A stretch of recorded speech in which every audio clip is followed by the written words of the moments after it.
Hey, it's Dr. Berg here. In this video, we're going to talk about how to raise testosterone in men, okay? So the aging process alone lowers testosterone. By the time you hit 40, testosterone is on its way down. It's at its peak at 18 years old, okay? So, and then what happens, a lot of people start taking bioidentical hormones. The problem with taking bioidentical hormones is that it inactivates your own testicle and adrenals that are supposed to make it, okay? So we end up creating a problem with a shrinking testicle and an adrenal that becomes inactivated if you take it too long. The symptoms for low testosterone would be prostate enlargement. Now, sometimes people will have this confusion and say that, well, I thought testosterone causes a prostate enlargement. And they're talking about a powerful form of testosterone called DHT. Well, first of all, if testosterone causes a prostate enlargement, then as you get older and men have more incidence of prostate enlargement, then that does not correlate with the aging process that lowers testosterone. So really what happens is the lower testosterone that makes the estrogen become more. So it's the estrogen dominance in a male body that creates the enlargement of the prostate. In fact, certain doctors use DHT to shrink the prostate. So more testosterone will make the prostate healthier and protect the prostate against the estrogen. Decreased libido, erectile dysfunction, we talked about the shrinking testes, muscle loss. It's hard to get muscle tone. You're working out, you can't get the toning the muscles. You start losing collagen, things start hanging from your body like breast tissue and the skin and collagen. Loss of vitality, loss of body hair, even in your lower part of your legs. Man boobs, higher voice. Other than that, you have nothing to worry about, right? Okay, what causes this problem? Number one, too much estrogen. It's in the meats, it's in the dairy products, it's in the food. GMO food, that's why you have to do organic, hormone-free.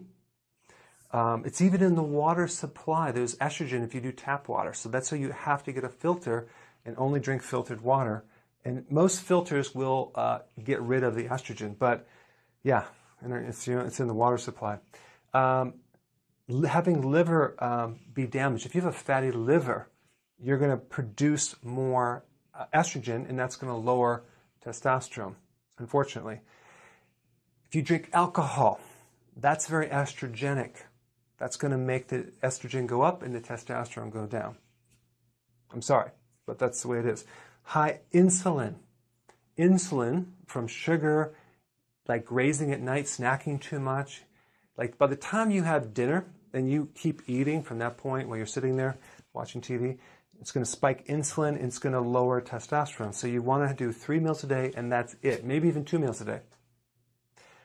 Low-fat diets. That'll do it. Medications, statins, high blood pressure medications, diabetic medications. Those are the 3 that really mess with this hormone.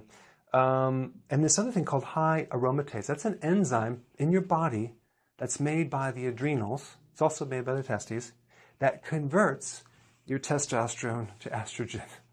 So here you are trying to salvage that last bit of testosterone you have, and this darn enzyme is converting it to estrogen, and the body's becoming more feminized. Well, there's a couple things that you can do to correct that. Number one, this remedy called stinging nettle root. It's a aromatase inhibitor, okay? Zinc is an aromatase inhibitor. You can take those to decrease this process happening in your liver and your body. So those are 2 good remedies that you can get from the health food store. The other thing is to increase growth hormone. Growth hormone is the anti-aging hormone. Growth hormone is made by the pituitary and it works through your liver. Wherever growth hormone goes, testosterone follows. So there's several things that will increase growth hormone. Eating a moderate, not high amount of protein with each meal. Sleep, getting enough sleep, lowering stress, which will enhance the sleep. Intense full body and exercise. That will spike growth hormone, spike testosterone. Deadlifts are the best workout to increase testosterone because you're using the upper body and lower body, but you have to get your form down and work up very gradually or you could hurt your back. intermittent fasting, okay? That will also correct the insulin right here. So not eating so frequent will help this as well. That's interesting. The whole thing is, it's like, I don't know who came up with this idea. We have to have 3 meals a day or 6 meals a day.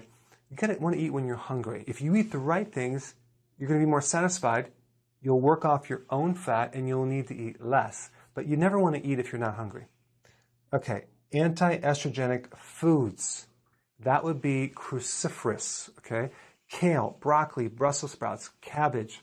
Very, very important to clean out the estrogen, because it could be the estrogen that's holding down your testosterone.